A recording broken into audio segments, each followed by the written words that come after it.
ఏ IPL సీజన్లో మా పని అయితే ఆల్మోస్ట్ 100% అయిపోయింది. ఇంతవరకు జరిగిన మ్యాచ్లు చూస్తే ఒకే ఒక మ్యాచ్ గెలిచినాం. ఆ పాయింట్స్ టేబుల్లో చూస్తా ఉంటే 10th పొజిషన్లో ఉన్నాం. లాస్ట్ మేమే. ఇంకా మిగిలిన అన్ని మ్యాచ్లు రన్ రేట్తో గెలిచినా కూడా మేమైతే పక్కా ప్లేఆఫ్స్కి అయితే పోము. అది గెలిచే మ్యాచ్ నోటి దాకా వచ్చి కూడా ఆ కేకేఆర్తో పోయేసా జస్ట్ ఒక రన్ను. ఇంకా దీనికంటే దరిద్రం ఏముంది. ఇక అయిందేదో అయిపోయింది. నెక్స్ట్ సాలా కప్ నాందే. విరాట్ బ్రో, నేనైతే ఒకటి అడుగుతా, మీరైతే ఏమనుకోకండి. మా రాజస్థాన్ ఇంతవరకు 7 మ్యాచ్లు ఆడితే ఒకే ఒక మ్యాచ్ పీకింది. మీరైతే మీ దగ్గర ఉన్న ఒక మ్యాచ్ పాయింట్ అయితే మాకు ఇస్తే అవుట్ ఆఫ్ అవుతుంది. మీరు కనుక ఆ 2 పాయింట్లు నాకు దానం చేసినారంటే దానవీర సూర కర్ణ లాంటితో సమానం మన ఆర్సీబీ టీము. నిన్ను ఇయ్యపో. మా దగ్గర ఉన్నది 2 పాయింట్లు. మా ఆర్సీబీ టీంకి డిస్ట్ లాగా 2 పాయింట్లు ఉంది. దాన్ని అడిగేకి ఎలా మనసు వస్తుంది? ఆ 2 పాయింట్లు కూడా మా దగ్గర నుంచే కొట్టేసింది ఈ డీకే గారి నుంచి. ఆ రోజు కనుక కొట్టకపోయింటే మా పాకెట్లో ఇప్పుడు 6 పాయింట్లు ఉండేది. ఏది ఏమైనప్పటికీ ఆర్సీబీ టీంకి ఫ్రెండ్ ఎవరైనా ఉండారంటే అది మా టీమే, పంజాబ్. ఆర్సీబీ ఎక్కడుంటే అక్కడ ఉంటుంది. ఇప్పటి వరకు ఉన్న రికార్డులన్నీ పగలగొట్టి ఎస్ఆర్హెచ్ పైన రాసుకున్నా. కావాలంటే గూగుల్లో పోయి అడుక్కోండి డేంజరస్ టీం ఏదని. చెప్తుంది ఎస్ఆర్హెచ్ అని. మేమైతే రెడీగా ఉన్నాం. ఎప్పుడెప్పుడు రాజస్థాన్ ఒక మ్యాచ్ ఓడుతుందా అనేసి.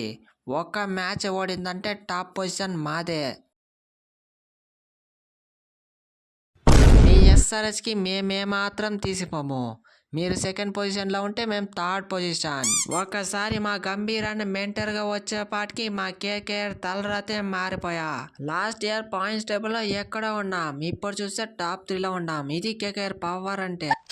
Yes, exactly. మీ కేకేఆర్ అయితే ప్లేఆఫ్స్కి రావాలని మా ఎస్ఆర్హెచ్ ఫ్యాన్స్ అయితే కోరుకుంటున్నారు.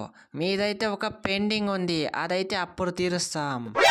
కూల్ బాయ్స్, పాయింట్స్ టేబుల్ అనేది టెంపరీ. ఒక్కసారి సిఎస్కే దూసుకొచ్చిందంటే పాయింట్స్ టేబుల్లో ఒకరు కాదు కదా, ఎవ్వరూ నిలబడరు. ఇప్పుడు అయినది జస్ట్ హాఫ్ సీజన్ మాత్రమే. సెకండ్ హాఫ్ ఉంది కదా, సెకండ్ హాఫ్లో పక్క బొమ్మ దద్దరెళ్ళిపోద్ది, నంబర్ 1 పొజిషన్కి పోద్ది. మా గుజరాత్ టైటన్స్ అయితే లాస్ట్ 2 సీజన్లో 2 సార్లు ఫైనల్ పోయాం. ఇప్పుడు చూస్తే పాయింట్స్ టేబుల్లో 6వ పొజిషన్లో ఉన్నాం. మాకు మిగిలిన 6 మ్యాచ్ల్లో మేమైతే 4 మ్యాచ్లు గెలవాలి. చూస్తాం ఏమవుతుందో, ప్లేఆఫ్స్కి పోతామా పోయేల్దో. మా పని ఆల్మోస్ట్ అయిపోయినట్లే. కొనా ప్రాణంతో ఉన్నాం. ఏదో కొంచెం %. ఒకవేళ మా అదృష్టం బాగుంటే గెలుస్తాం, ప్లేఆఫ్స్కి వస్తాం. ఆ ఢిల్లీ పరిస్థితే మాది కూడా. మేము కూడా కొనా ఊపిరిలో ఉన్నాం. కానీ మా ముంబై ఇండియన్స్ అయితే సాధారణంగా ప్లేఆఫ్స్కి పోకుండా వదలము. లాస్ట్ ఇయర్ కూడా ఇలాగే ఉంటుంది, ప్లేఆఫ్స్కి వస్తుంది. ఈసారి కూడా పక్కా ప్లేఆఫ్స్కి పోతాం. ఈ సెకండ్ హాఫ్లో ముంబైని తట్టుకోవడం చాలా కష్టం, చూసుకోండి. రాహుల మజాక.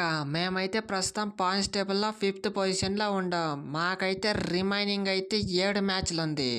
ఆ 7 మ్యాచ్లో మేమైతే 4 మ్యాచ్లు గెలిస్తే చాలు. ఎస్పెషల్లీ ఆ సిఎస్కేని కనుక ఓడిచ్చున్నామంటే పాయింట్స్ టేబుల్లో ముందుకి పోతాము, అలాగే పాయింట్లు కలుస్తుంది. కాబట్టి మా టార్గెట్ అంతా సిఎస్కేనే. ఓకే ఫ్రెండ్స్, ప్లేఆఫ్స్కి వచ్చే 4 టీమ్స్ ఏదో మీ ఒపీనియన్ అయితే కామెంట్ సెక్షన్లో కామెంట్ చేయండి. చూద్దాం ఎంతమందిది సిమిలర్గా అనిపిస్తుందో.